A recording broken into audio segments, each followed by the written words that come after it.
Hello guys, so in today's video, I'm going to show you how to use forms in Monday.com. Forms can be a powerful tool to collect information and streamline your workflow. Whether you're gathering feedback from team members, conducting surveys, or collecting customer information. If you're a Shopify store owner, forms can also be used for things like collecting product photography requests from your VA, receiving customer support inquiries, tracking supplier information, or even gathering email signups from pop-up booths or events. Let's dive right into the steps. Starting from the Monday.com dashboard, first head over to Monday.com and locate the plus sign.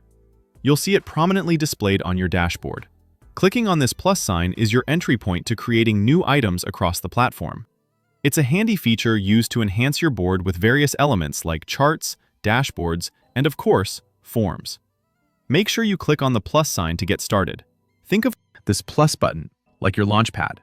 Anytime you want to expand your system, this is where you'll go. Now that you've clicked on the plus sign, you'll be presented with several options. We're focused on forms today, so look for the form option in the menu that pops up and click on it. Forms are a fantastic way to structure and gather information effectively, without complicating the process for those filling them out or for yourself during data analysis. The best part is that anyone can fill out a Monday form, even if they don't have a Monday account, making it perfect for collecting data from outside your immediate team. With the Forms dashboard now open, you can decide whether you want to start with a template or create a new form from scratch. If you're new to Monday.com or forms in general, starting with a template might be the easiest route.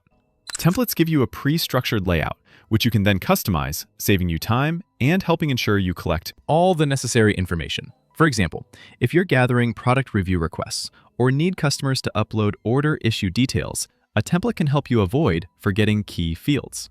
After you've decided whether to use a template or start new, select the form that best suits your needs. At this stage, whether you've chosen a pre-existing template or a blank form, take a moment to consider the types of questions and information you want to gather. You can delve into further customization once you have it opened, tailoring each section to your specific requirements. Think about what would save you time later. Do you want photos uploaded, drop-down selections, required fields for SKU numbers, or a long-form text box for notes? If you chose to use a template, hover over the option that fits your needs best and click on Use Template.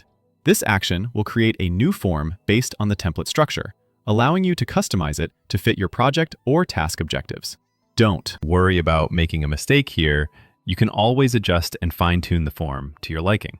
Monday makes it easy to drag and reorder questions, delete what doesn't apply, and add automations, like notifying you instantly when someone submits a form. In summary, forms in Monday.com are a user-friendly tool that allows you to collect and organize a wide range of data. With options to start from scratch or utilize a template for quicker setup, it caters to a variety of needs.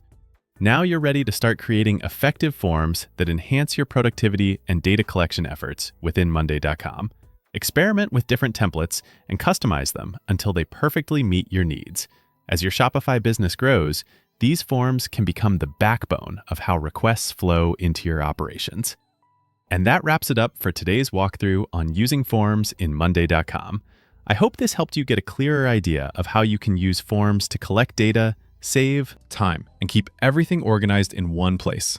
If this video brought you value or gave you one new idea you can apply to your Shopify workflow, make sure to hit that like button. It really supports the channel.